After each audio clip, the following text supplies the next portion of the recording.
I climbed the wall and ran along the shore. The tide was already going out fast. I could see at once that he was in great danger. If he stayed where he was, he'd soon be stranded. I was walking slowly so as not to alarm him.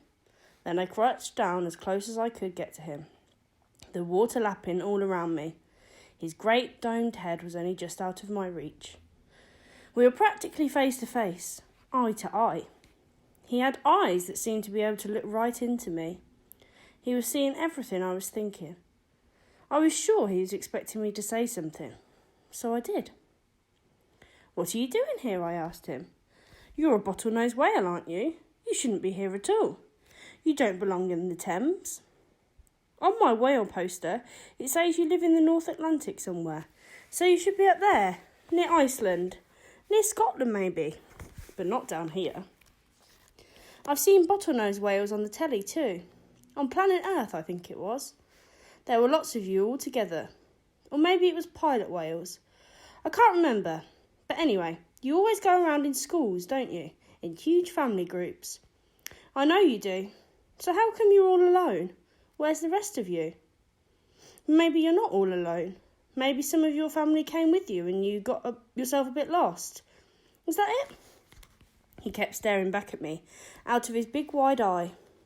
I thought the best thing I could do was to just keep talking.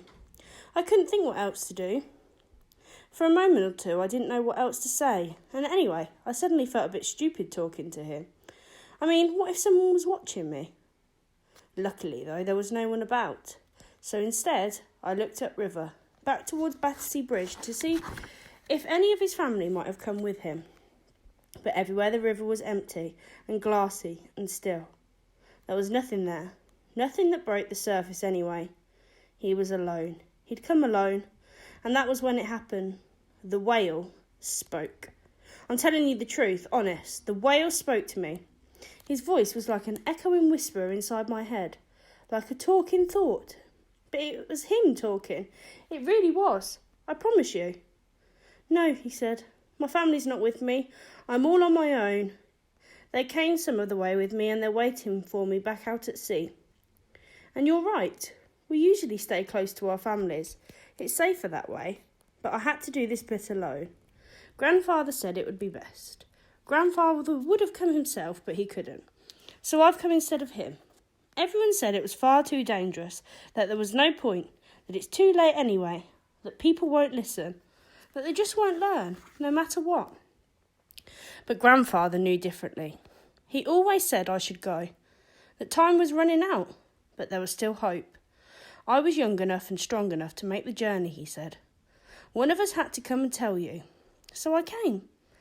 There are some things that are so important that you just have to do them, whatever anyone says, however dangerous it might be. I believe that. And besides, I promised Grandfather before he died, I promised him I'd come and find you, and I always keep my promises. Do you keep your promises? I could just about manage a nod, but that was all. I tried, but I couldn't speak a word. I thought maybe I was going mad, seeing things that weren't there, hearing voices that weren't real. And suddenly that really terrified me. That was why I backed away from him. I was just about ready to run off when he spoke again. "It's all right," he said. "Don't be frightened. I want you to stay. I want you to listen to me. I've come a very long way to talk to you, and I haven't got long." His tail thrashed suddenly, showering me with water, and that made me laugh. But then I could see it was serious. He was rolling from one side to the other, rocking himself violently. Now I saw what it was that he was struggling to do. He was trying to back himself out into deeper water, struggling to keep himself afloat. I wanted to help him, but I didn't know how. All I could do was stand there and watch from the shore. It took him a while before he was out into deeper water and able to swim free again. He was blowing hard. I could tell he'd given himself a terrible fright. He swam off into the middle of the river and then just disappeared completely under the water. I stood there for ages and ages, looking for him up and down the river. He could have gone anywhere. I was longing for him to surface, longing to see him again, worried that he'd never dare risk it again. But he did, though when he came back towards me this time, he kept his distance. Only his head was showing now, and just occasionally his fin. "I've got to watch it," he said. "The tide is going out all the time. Grandfather warned me about it. They all warned me. Stay clear of the shore, they told me. Once you're beached, you're as good as dead. We can breathe all right out of the water, that's not the problem. But we need water to float in. We can't survive long if we get stranded. We're big, you see, too heavy for our own good. We need water around us to survive. If we're not afloat, we soon crush ourselves to death, and I don't want that to happen, do I?" Maybe I got used to him speaking to me like this. I don't know. Or maybe I just wanted to hear more.